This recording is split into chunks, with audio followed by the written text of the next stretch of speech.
Hey guys, Sean, Leslie Liver Dummies.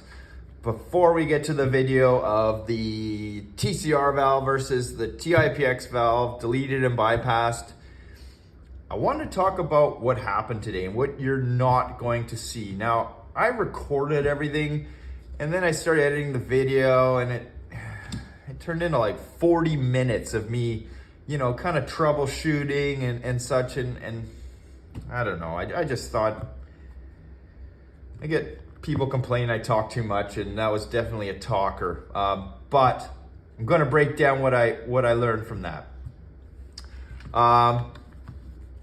So deleted and bypassed. I installed the MCS block, the rear air block.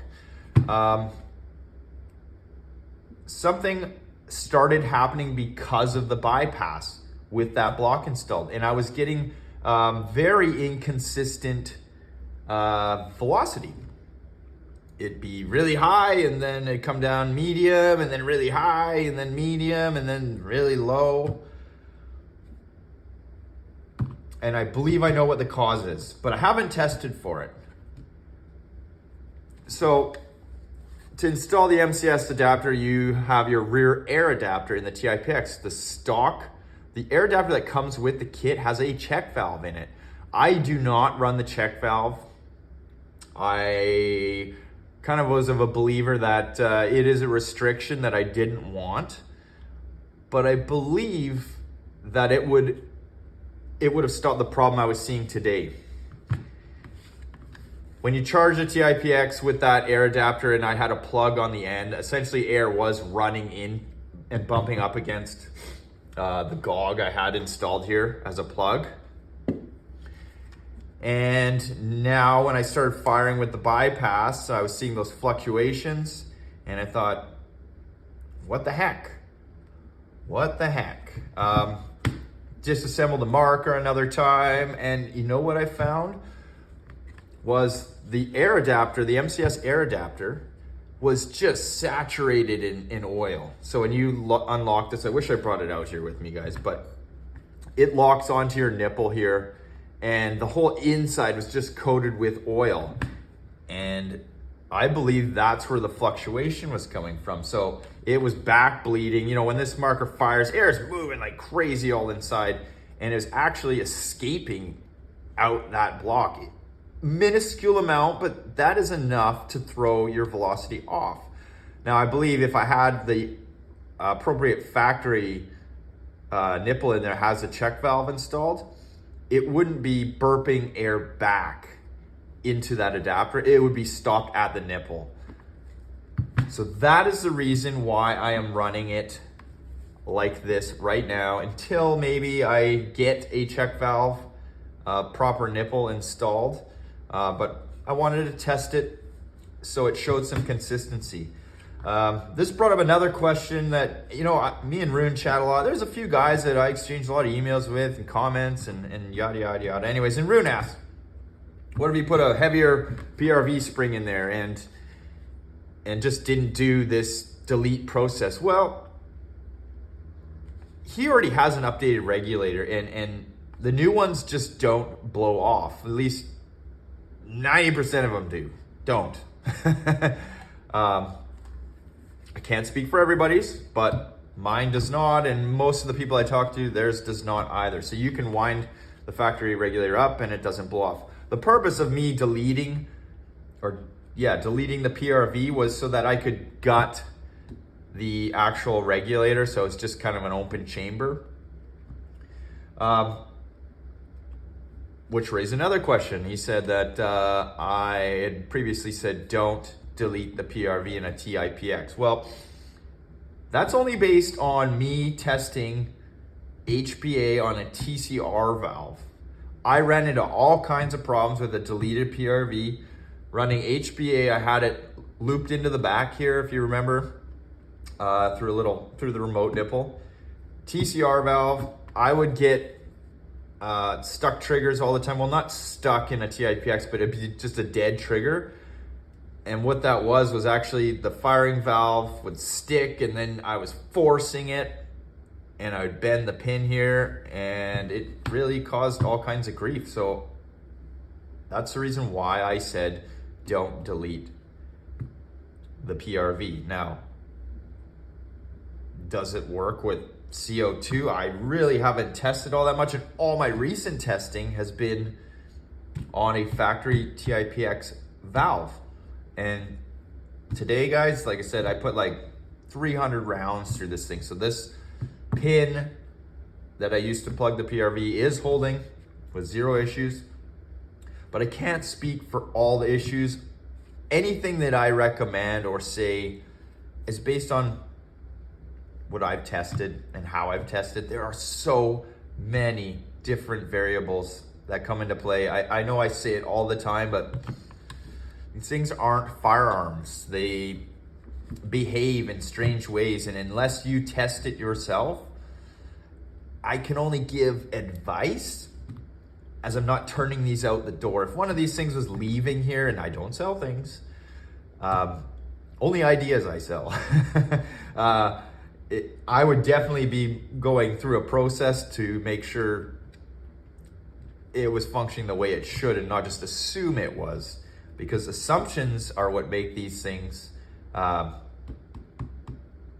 malfunction.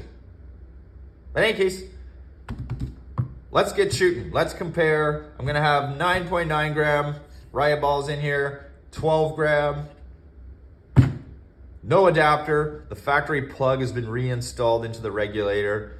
This is probably how most of you are going to have your TIPX.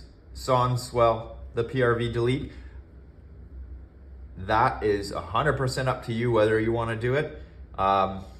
Hopefully this test is going to show the gains that I do get from doing unrecommended things. All right, let's go do it. Here goes nothing, guys. 9.9 grams.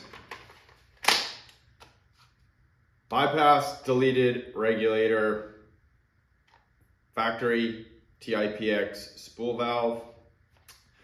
For reference, this exact setup with an intact regulator maxed out on a 12 gram CO2, and this barrel, 684 14-inch Lapco smoothbore, shot 316 feet per second, 45 joules. Can the bypass beat it?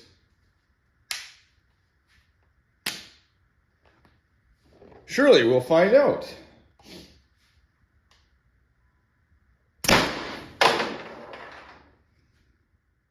.332.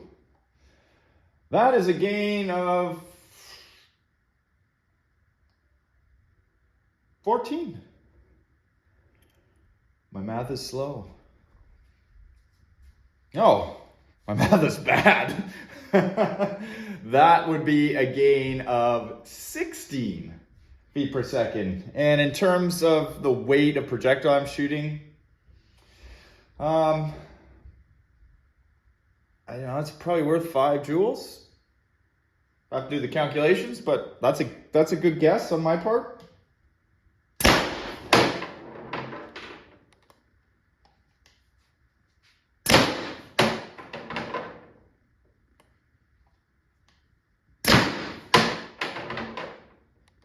And that's enough of that.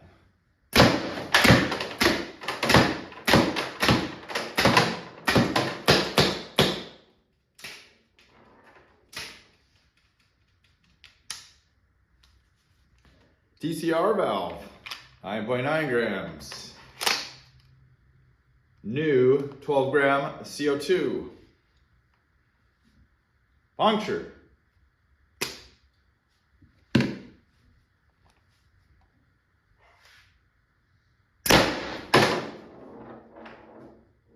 .360.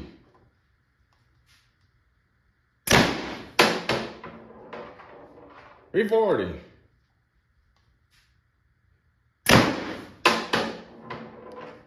.306. .282. .252. 226. 206. Yeah, good enough.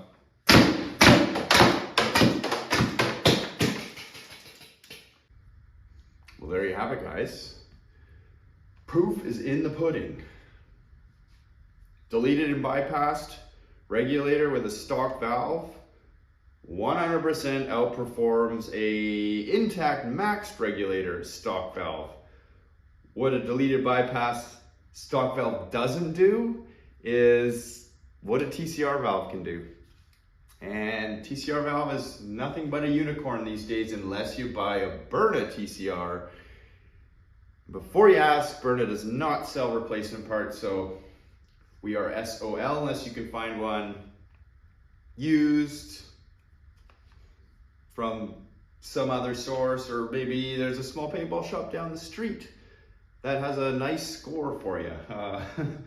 But in any case, the 12 gram CO2 is perfectly adequate on a deleted stock valve.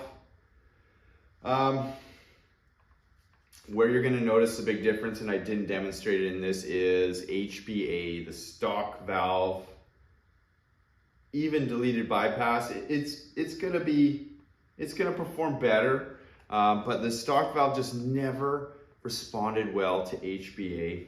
The TCR valve was leaps and bounds ahead of that factory valve. So if you're trying to run HBA on a factory valve, I do recommend delete. If you got a TCR valve, you don't really have to do a PRV delete. It performs well turned up, as you saw. But we get what we get, so I will make do with what I have. I do have TCR valve, so but that changes what I've been doing with this pistol all along. I may go back to the stock valve in this. Yeah, that might settle down the velocity a little bit for more consistency. So have to stay tuned for that one. Hope you enjoyed it. Hope you learned something. I did. And that's it.